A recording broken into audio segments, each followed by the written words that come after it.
सबसे पहले तो सभी विद्यार्थियों को सुप्रभात। आज फिर से हम ऑनलाइन क्लास में आपका स्वागत करते हैं। ठीक है, आज हमें एक्सरसाइज 15.3 के जो शेष क्वेश्चन रह गए थे, पिछली बार जो टेक्निकल मिस्टेक की वजह से आधा अधूरा क्वेश्चन भी रह गया था, वो तो आपको सॉल्व करना है। और उसके आगे क्वेश्चन नंबर जो 7 है, उससे हम क्या कर रहे हैं, स्टार्ट कर रहे हैं। तो क्वेश्चन नंबर 7 में क्या कहा गया है उसको ध्यान से देखो। अपनी किताब बुक जो भी है खोल लीजिए और क्वेश्चन को ध्यान से पढ़िए। क्या कह रहा है कि डायग्राम जो हमारे पास दिया गया है, ए बी एम सी त्रिज्या 14 सेमी वाले एक वर्ग का चतुर्थांश है। ए बी एम सी जो है हमने डायग्राम बना रखा है यहाँ, ये क्या है, चतुर्थांश है। क्या है, चतुर्थांश है, जिसकी त्रिज्या कितनी है, 14 सेंटीमीटर। कितना है भाई, 14 सेंटीमीटर है। तथा BC को व्यास मानकर एक अर्धवृत्त खींचा गया है। BC को व्यास मानकर एक अर्धवृत्त खींचा गया है। इस BC को व्यास मान रखा है, क्या मान रखा है, व्यास, और क्या खींचा गया है, एक अर्धवृत्त खींचा गया है। तो अब क्या करना है अपने को, छायांकित भाग का क्षेत्रफल ज्ञात कीजिए। कैसे करेंगे, देखो डायग्राम को ध्यान से समझना है आपको। सबसे पहले तो हमें डायग्राम को ध्यान से समझना है। इसमें ये जो छायांकित है, इसका हमें क्या निकालना है, क्षेत्रफल। ठीक है, अगर हम यहाँ अगर ध्यान से देखने के बाद में अर्धवृत्त के क्षेत्रफल में से, मैंने कल भी बताया था आपको कि वर्तखंड का क्षेत्रफल घटा दूं तो हमारे पास क्या आ जाएगा, छायांकित भाग का क्षेत्रफल आ जाएगा या नहीं आ जाएगा। तो हमने यहाँ क्या किया है, पहले अर्धवृत्त के लिए हमें त्रिज्या निकालनी पड़ेगी, क्योंकि ये जो त्रिज्या है वो चतुर्थांश की है। किसकी है, ये चतुर्थांश की है। तो चतुर्थांश की त्रिज्या इसकी है, ये चतुर्थांश की है। चतुर्थांश की त्रिज्या अपने पास दी रखी है यहाँ आर। कितना है भाई, 14 सेंटीमीटर। कितना है, 14 सेंटीमीटर। ये तो चतुर्थांश की त्रिज्या है। किसकी है, चतुर्थांश की। अब चतुर्थांश की है तो इसमें थीटा कितना हो गया, थीटा हमारे पास हो गया 90 डिग्री। तो क्यों न हम डायरेक्टली किसका मान निकाल लें। वैसे तो हम पूरे कंप्लीट त्रिज्याखंड का क्षेत्रफल भी ज्ञात कर सकते हैं। तो हम यहाँ पहले वर्तखंड का क्षेत्रफल निकाल लेते हैं। किसका निकाल लेते हैं, वर्तखंड, है ना। तो क्या निकाल लेते हैं, वर्तखंड का क्षेत्रफल। देखिए क्या होगा, सूत्र याद है सभी के, पाई आर स्क्वायर थीटा बटे 360 1/2 आर स्क्वायर साइन थीटा। अगर ध्यान हो तो पिछले वीडियो में हमने बाकायदा सूत्र बता रखे हैं अच्छे से। अच्छा देखिए भाई, पाई का मान, आर का मान, स्क्वायर है तो कितने बार लिखेंगे, और थीटा कितना है, बटे में कितना हो गया, फिर 1/2 आर का मान फिर रखो, स्क्वायर है तो कितने बार लिखेंगे, और साइन 90 का मान कितना हो जाएगा। ठीक है क्या।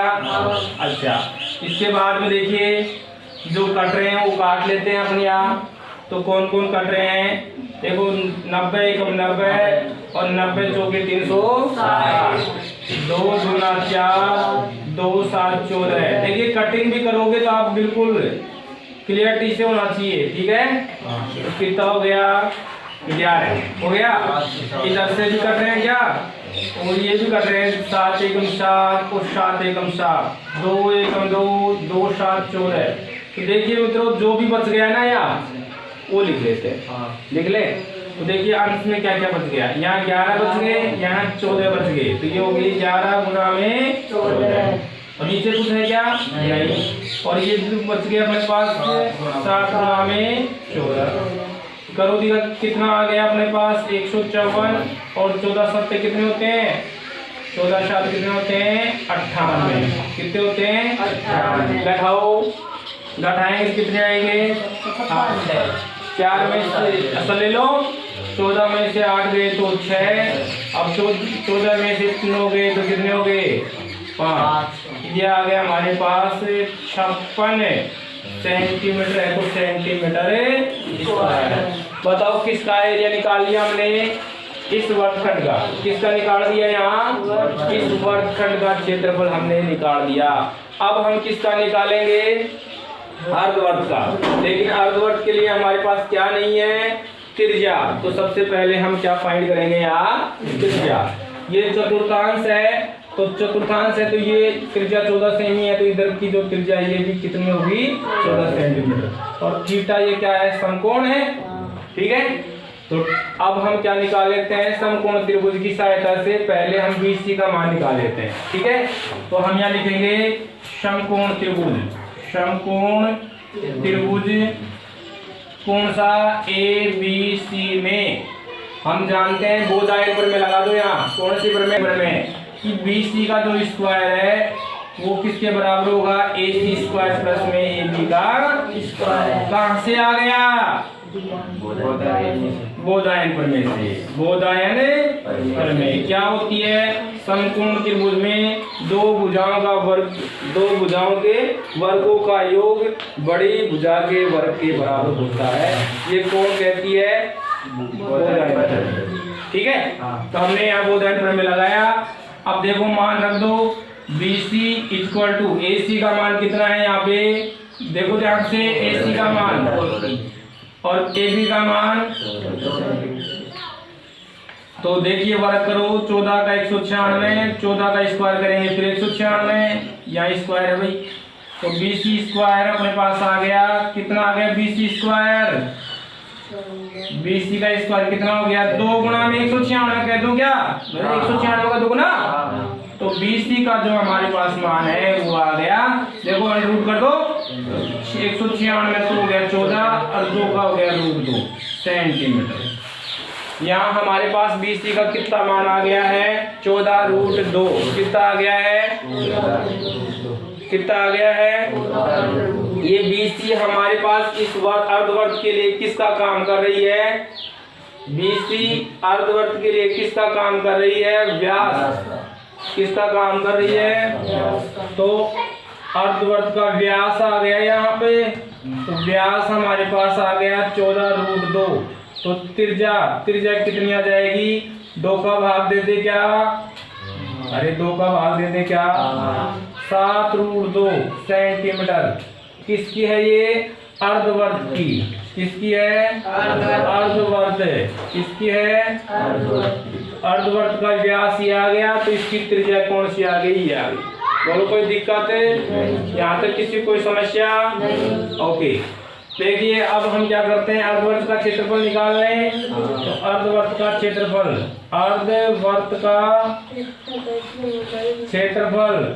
क्या सूत्र याद है? क्या सूत्र याद है?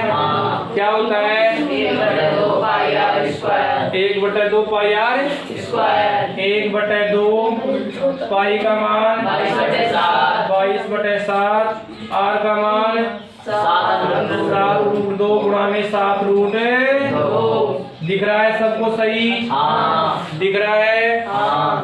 ओके, देखो √2 को √2 से गुणा करेंगे तो आएंगे 2, और ये 2 से कट गए, ये 2 कट गए। एक साथ से एक साथ भी कट गया। कट गया। हमारे पास वहाँ कितने बच गए? 22 7 154, या कहें 22 गुणा में 7। कितने बच गए भाई? 22 गुणा में 7, और ये हमारे पास हो गया 22 7 100 centimetre. Any problem? No. Okay, अब हम क्या निकालते हैं? छायांकित भाग का क्षेत्रफल है। किसका? छायांकित। किसका निकालेंगे? छायांकित भाग का क्षेत्रफल।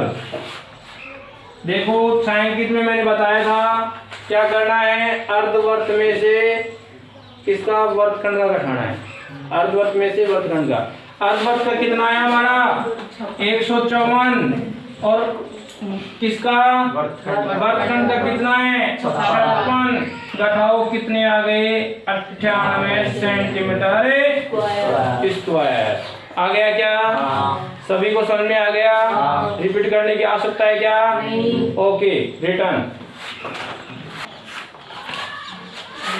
नेक्स्ट क्वेश्चन देखिए, 8वां क्वेश्चन तो आप कर ही लेंगे। 8वें क्वेश्चन में क्या है, वर्ग के क्षेत्रफल में से क्या घटा देना, त्रिभुज का क्षेत्रफल। जैसे अभी हमने अर्धवर्त का व्यास निकालकर क्या निकाला था, त्रिज्या निकाली थी, उसी टाइप से आपको इसमें त्रिभुज की दो भुजाएं दे रखी है, ए बी का मान नहीं है, तो पहले समकोण त्रिभुज वाला सूत्र लगाएंगे बोधायन प्रमेय, और बोधायन प्रमेय की सहायता से ए बी का मान निकालेंगे। सुन लेना ध्यान से, पहले क्या निकालेंगे, 8वें क्वेश्चन में ए बी का मान निकालेंगे, और उसके बाद में ए बी हमारे पास व्यास हो गया, व्यास का आधा कर लेंगे, क्या आ जाएगी, त्रिज्या।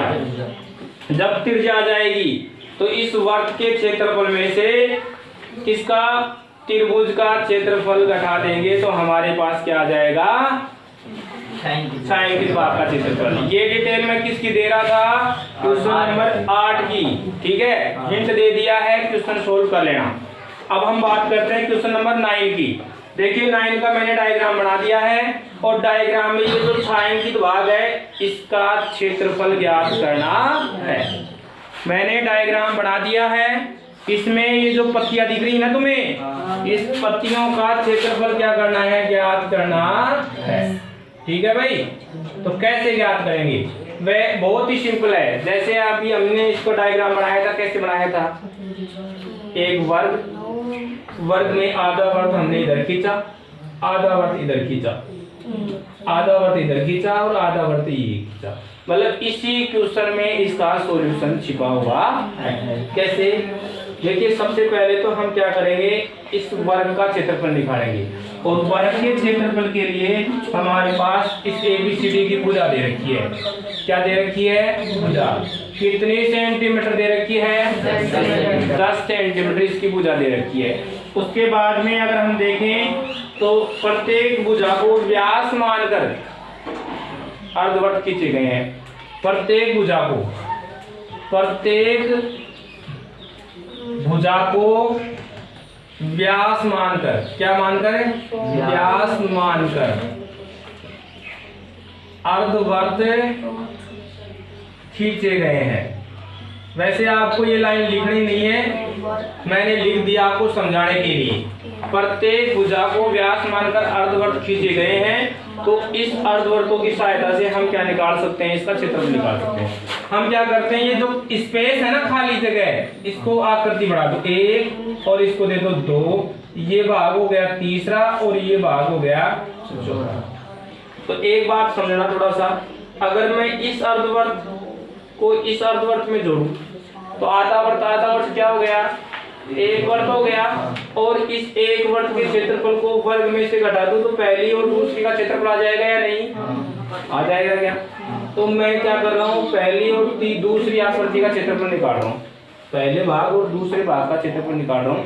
कैसे, ये तो आधा वर्त है, इधर से आधा वर्त है, इन दोनों को जोड़ेंगे तो क्या बढ़ जाएगा, एक वर्ग, क्या बढ़ जाएगा, एक वर्ग। उसको हम किस में से घटाएंगे, वर्ग में से, तो हमारे पास ये तो खाली जगह बच जाएगी। भाई इधर का भी एक कवर हो गया, इधर का भी एक कवर हो गया, तो बचेगा यही, तो करो जी का आकृति, किसका, आकृति फर्स्ट, आकृति, भाई थोड़ा सा चलने में दिक्कत हो गई इसमें शायद में, आकृति फर्स्ट व सेकंड का क्षेत्रफल दिख रहा है या नहीं दिख रहा है, आकृति फर्स्ट व सेकंड का क्षेत्रफल क्या हो गया, वर्ग का क्षेत्रफल माइनस में वर्ग का क्षेत्रफल, वर्ग का क्षेत्रफल क्या होता है, भुजा स्क्वायर, और वर्ग का क्या होता है, पाई आर स्क्वायर। भुजा कितनी है, 10, तो 10 का स्क्वायर, और त्रिज्या तो हमने लिखी नहीं, तो भुजा कितनी है, भुजा को व्यास माना है ना, इसका मतलब व्यास हमारे पास यहाँ कितना आ गया था, 10, तो त्रिज्या कितनी हो गई, आधा कर दो इसका 5, तो पाई का मान 22/7, आर का मान 5 गुणा में 5, 10 दाही कितने हो गए, 100। अब इनको गुणा करो, 5 25, 22 को 25 से कर दो, या फिर ऐसे कर लो, 22 पंजे कितने हो गए, 110, और 110 को हम 5 से करेंगे तो 550, कितने आ गए भाई, 550 बटे में 7, भाग देना आता है क्या, भाग तो देना आता ही होगा। 7 7 49, बच गए 6, 0 उतार लिए, 7 नाम 63 ज्यादा गए और 7 8 56, फिर 7 8 56 हो गए। फिर कितने बच गए यहाँ 4, पॉइंट लगा के 0 उतार लिया, 7 बंदे कितने हो गए 35, फिर 5 बच गए, फिर 7 7 49। कहने का मतलब है 78.57 दिख रहा है? दिख रहा है? अच्छा, अब इसको घटा दो 100 में से, किस में से? 100 में से हम क्या घटा रहे हैं? 78.57 घटा रहे हैं। पॉइंट लगा के 0 0 कर ले, तो ये 10 हो गए, ये 9 हो गए, ये 9 हो गए, ये 9 हो गए और ये 0 हो गया। तो घटाएंगे तो ये 3, ये 4, ये 1 और ये क्या हो गया 21.43 सेंटीमीटर स्क्वायर। यहाँ तो कोई दिक्कत नहीं, किसी को भी नहीं है? ठीक है, आगे बढ़ते हैं। आगे बढ़ेंगे तो देखिए भाई, ये तो आकृति फर्स्ट और सेकंड थी, अब आकृति कौन सी आएगी? थर्ड व फोर्थ, थर्ड व फोर्थ। इसी प्रकार आकृति थर्ड व फोर्थ का क्षेत्रफल वो भी ऐसे निकालना है, तो कितना आएगा? वो भी इतना ही आएगा, वो भी भाई। इसमें हम वो ही करेंगे, इधर के अर्धवर्त को इधर के अर्धवर्त को जोड़ेंगे तो एक वर्ग बन गया, वर्ग के क्षेत्रफल में से घटा देंगे तो उतना ही आएगा। इसी प्रकार वो भी उतना ही हो गया। अब हम क्या निकालते हैं? छायांकित भाग का क्षेत्रफल। छायांकित भाग का क्षेत्रफल कैसे करेंगे? पूरे वर्ग के क्षेत्रफल में से, वर्ग का क्षेत्रफल में से किसका घटा देते हैं? वर्ग का क्षेत्रफल माइनस में आकृति कौन कौन सी?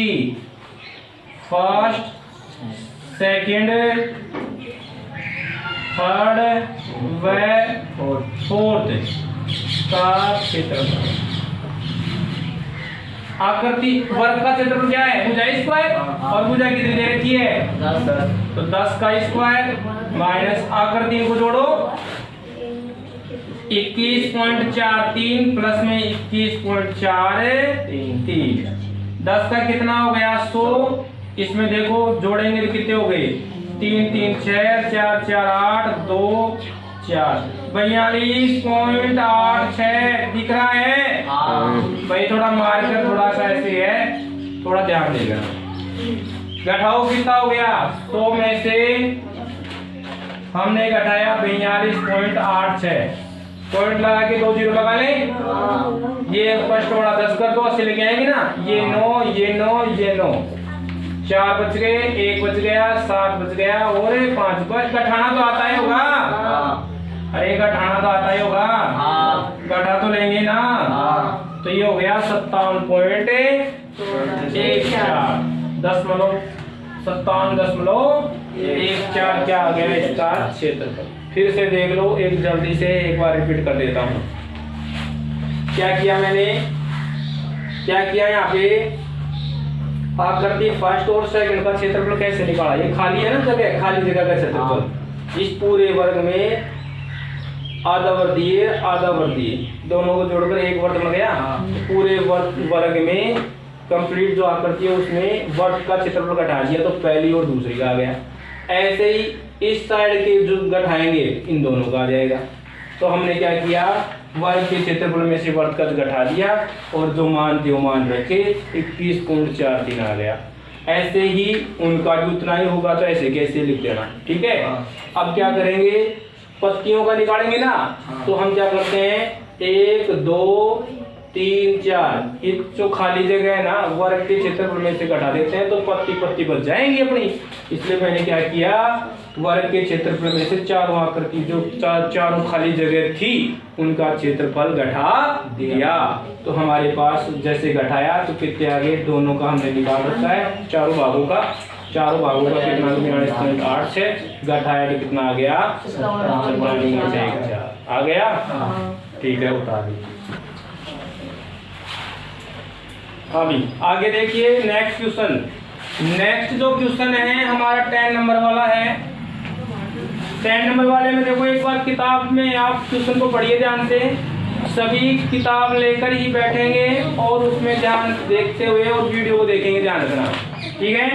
हाँ, क्या है क्वेश्चन? अर्धवृत्त की त्रिज्या 7 सेमी है। ये जो हमारे पास दे रखा है अर्धवृत्त, इसकी त्रिज्या कितनी दे रखी है? 7 सेमी है। अर्धवृत्त में बने वर्त का क्षेत्रफल ज्ञात कीजिए। तो इसमें जो ये अर्धवृत्त में जो अंदर का वर्त बना हुआ है अंतर्वर्त, इसका क्षेत्रफल निकालना है। Very simple. कैसे भाई? ये 7 सेमी है तो ये जो त्रिज्या है ये भी कितना होगी? 7 सेमी। लेकिन छोटे वर्त के लिए किसका काम कर रही है? व्यास का। किसका काम कर रही है? व्यास का। ये 7 सेमी है लेकिन किसका काम कर रही है? ये व्यास का। व्यास का। तो त्रिज्या कितनी हो जाएगी? 3। तो हम यहाँ लिखेंगे छोटे वर्त, इसका छोटे वर्त का व्यास। छोटे वर्त का व्यास कितना है? 7 सेमी। दिख रहा है? तो त्रिज्या कितनी हो जाएगी भाई? 7/2, अर्थात 7/2। पॉइंटों में चेंज मत करिए, बाद में बदलना पड़ेगा, इसलिए आप ऐसे ही रख लीजिए, ठीक है। 7/2 सेंटीमीटर। अब इसका क्या निकालना है? क्षेत्रफल। तो छोटे वर्त का क्षेत्रफल देखिए क्या होगा? πr²। वर्त तो चाहे छोटा हो चाहे बड़ा हो, क्षेत्रफल का सूत्र तो वही लगेगा। पाई का मान 5/7, r का मान 7/2 और स्क्वायर है तो 2 बार लिखा, कट गया। 7 से 7, 2 एकम 2, 2 एकम 2, 2 एकम 2। देखिए 77 में जो भाग दे दीजिए, 2 3 6, 1 बच गया, 7 उतारे 17 हो गए, 2 8 16, पॉइंट लगा के उसमें 1 बच गया, पॉइंट लगा के 0, 2 पंजे 10। अगर आपको भाग देना नहीं आया तो साइड में 77 में 2 का भाग दे लीजिए, ठीक है। कितना आ गया? 38.5 सेंटीमीटर स्क्वायर, ठीक है मित्रों। उसके बाद में जैसे हम आगे बढ़ते हैं तो 11 और 12 क्वेश्चन जो एक ऑब्जेक्टिव वाला है तो सुनिए, उसमें 12 नंबर वाला क्वेश्चन जो है हमने फर्स्ट क्वेश्चन जो पढ़ा है वही है। अपना पेज पलटिए और पहले क्वेश्चन को देखिए, तो यही क्वेश्चन है, सेम है, इसका सॉल्यूशन हमने करवा रखा है। और जो 11 नंबर वाला है इसमें क्या करना है? 2 वर्तों की त्रिज्याओं परिधियों का योग बड़े वर्त की परिधि के बराबर है, तो उसके लिए क्या रिप्रेजेंट होगा? तो हम क्या करेंगे? बड़े वर्त की परिधि बराबर में 2 छोटे वर्तों की परिधि ऐसे लिख लेंगे। बड़े वर्त की त्रिज्या मान लेते हैं कैपिटल R, तो 2πr बराबर हो गया 2πr1 + 2πr2। प्रश्न ने खुद ने कहा है 11 नंबर में कि 2 वर्तों की परिधियों का योग बड़े वर्त की परिधि के बराबर है, तो आप इसको कैसे रिप्रेजेंट करेंगे? तो यहाँ हमने 2πr में यहाँ 2π कॉमन ले लिया, तो r1 प्लस में क्या हो गया? 2π से 2π कट गया, r = r1 प्लस में क्या हो गया? r2। देखो ऑब्जेक्टिव में कहीं है क्या ये? अगर है इसका उल्टा होगा। हमने यहाँ r1 r2 बड़े वाले नहीं छोटे वाले ले लिए, तो आप बड़े कर लो। ये कौन सा ऑब्जेक्टिव आ गया? हमारा पहला ही आ गया। क्या आ गया? इसका आंसर हो गया A। इस तरह से हमारा 11 क्वेश्चन भी कंप्लीट हो गया, ठीक है। इस तरह से हमारी एक्सरसाइज 15.3 कंप्लीट होती है।